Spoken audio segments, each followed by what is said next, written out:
What serial killer facts sound fake, exaggerated, or straight out of fiction, but are 100% real?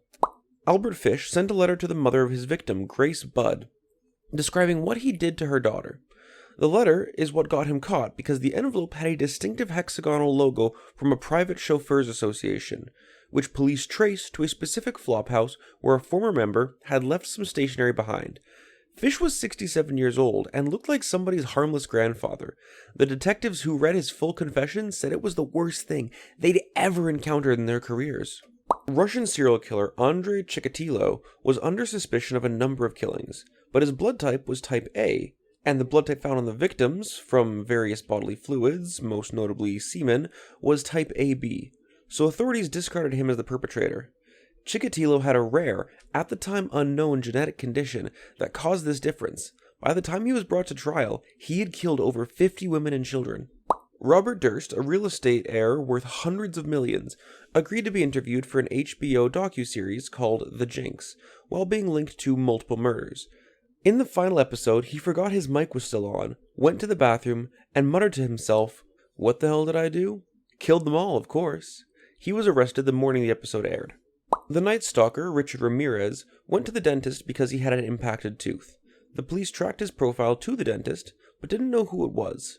The cops installed an emergency button for the dentist so that when the killer returned for his final dental work, the dentist could hit the silent alarm and the police could arrest him. They observed the dental practice for a week, and left the dentist to push the button himself. The very next day, Richard Ramirez came back. However, the button was never tested. It didn't work. The cops never came. He left the dentist and went on to murder dozens more. He was only arrested when he got back from out of town visiting his brother, to find that, due to both eyewitness accounts and his footprint being found at one of the scenes, that there were wanted posters with his face on them all over. He tried to steal a car to get away from a bus stop, but he was pulled out by an angry mob who were likely about to beat him to death, only for the cops to arrive, save him from the mob, and arrest him. The footprint itself is a wild story. Lead detectives Frank Salerno and Guy Carrillo contacted the manufacturer of the shoes and were able to retrieve the soles. Upon the discovery of the make and distribution across the United States, only 6 of them had existed in men's size 11.5, with 5 of them being shipped to locations in Arizona and only 1 to a shoe store in Los Angeles. It was evidence that the one pair of its size and the kind in the state of California belonged to the perpetrator. When it was discovered that the ballistics and shoe print evidence from Los Angeles crime scenes matched the Pan crime scene, San Fran's Mayo, Dianne Feinstein, divulged the information, including the gun caliber, in a televised press conference. This leak infuriated detectives, as they knew the killer would be following the news coverage, which gave him the opportunity to destroy crucial forensic evidence. Ramirez, who had indeed been watching the press, dropped his sneakers over the side of the Golden Gate Bridge that night. He remained in the area for a few more days before heading back to the Los Angeles area.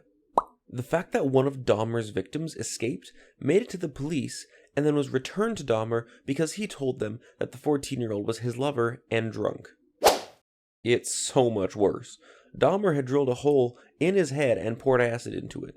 The 2 black women from the neighborhood begged the police to take Dahmer into custody because they knew the kid was some kind of victim, and the cops not only disregarded their pleas, but they threatened them with arrest if they didn't leave. One of the detectives, fired and then rehired, later became president of the Milwaukee Police Union until he retired.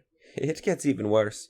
If the cops had bothered to look around Dahmer's apartment, they would have found a dead body from a victim he had killed 3 days ago.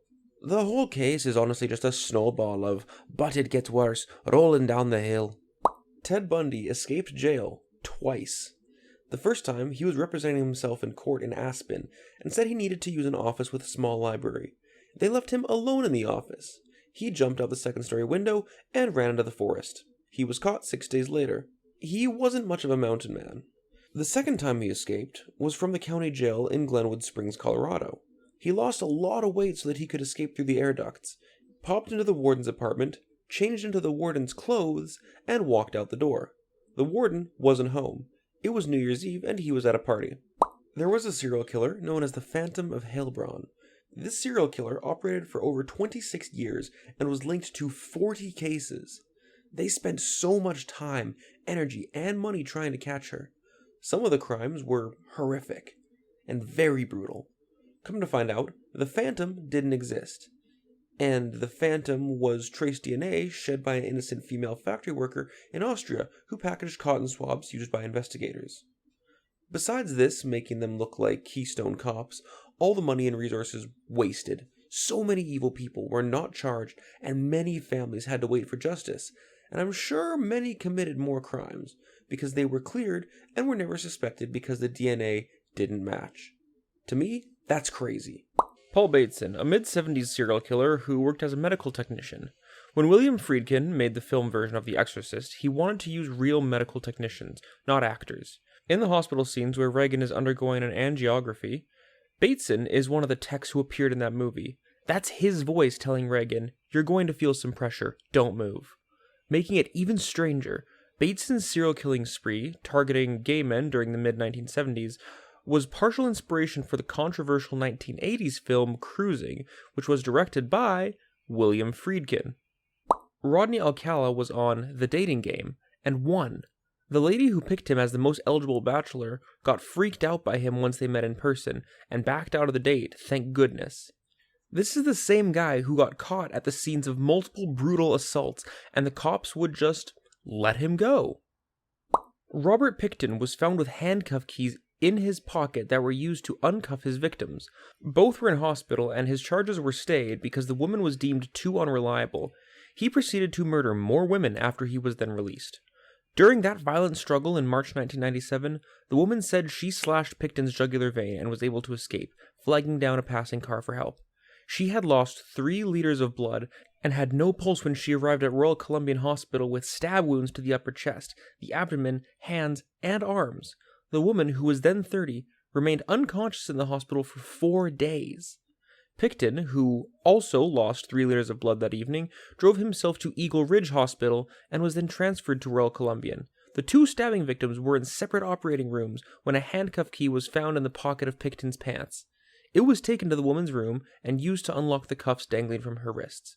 Pickton was charged with attempted murder, assault with a weapon, and forcible confinement following the incident.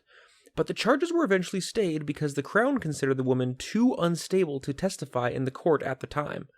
The stabbing that occurred 13 years ago predates the disappearance of all 6 women Pickton was convicted of murdering at his 2007 trial, and it also predates the disappearance of 15 of the 20 women he was accused of murdering. Basically, everything about the Marc Dutroux case.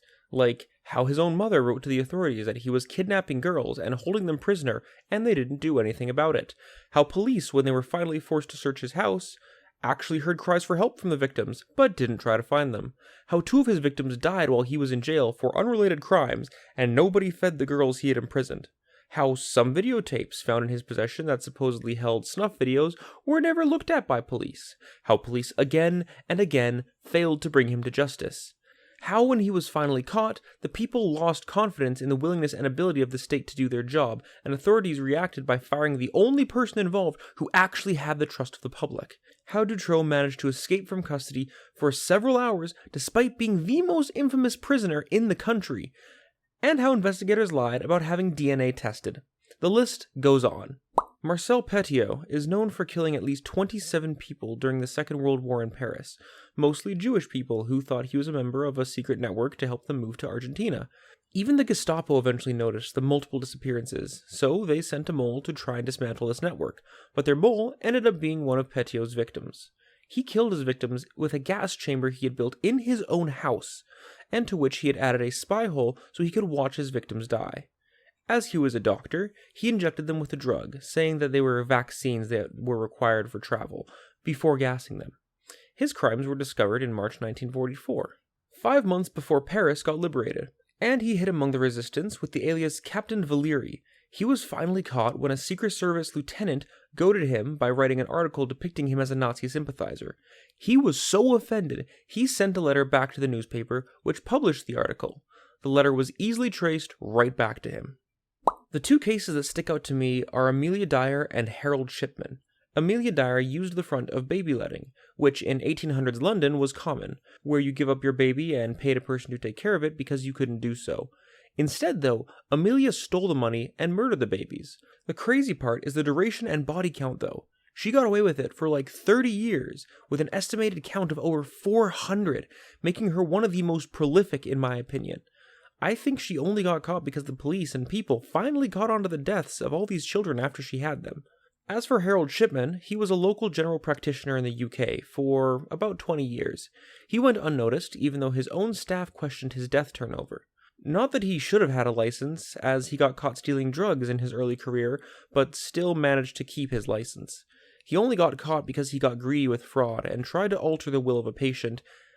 At first they suspected 15, but now that estimate is at least 215. It's wild how you can have triple the death count of any local doctor, die when in his care, have the will altered, and go unnoticed. Ed Kemper, the co-ed killer, regularly hung around a bar called the Jury Room, which was a popular hangout spot for Santa Cruz police officers. He became so friendly with the cops that they nicknamed him Guy, and would openly discuss the progress of their active murder investigations with him over drinks. At one point, they even joked that he might be the killer because of his massive 6'9" frame. Kemper just laughed it off and bought them another round. When he finally decided to surrender, he called the police station to confess. The officers on the line thought it was a prank because they knew him as a nice guy, and he had to convince them that he was actually telling them the truth. Now we hop over to the rapid fire segment of the video for all of our short story entries. Let's jump in. Jack Unterweger worked as a journalist and reported on his own murders. Israel Keys. He drew scorecards of his victims using his own blood, hidden under his bed. Police found 11 skulls drawn in blood.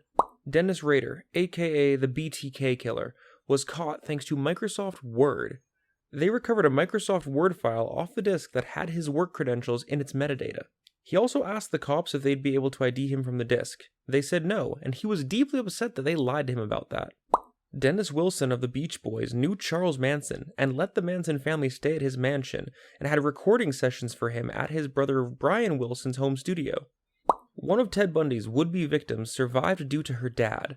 When he came to the girl's home to pick her up for a date, the dad opened the door, looked at Bundy for exactly 3 seconds, said, "Absolutely not," and shut the door in his face. Alright guys, that's it for today. I hope you enjoyed the video. If you did, don't forget to like and subscribe. I'm ReddList. Have a great rest of your day. Stay safe out there, and I will see you next time.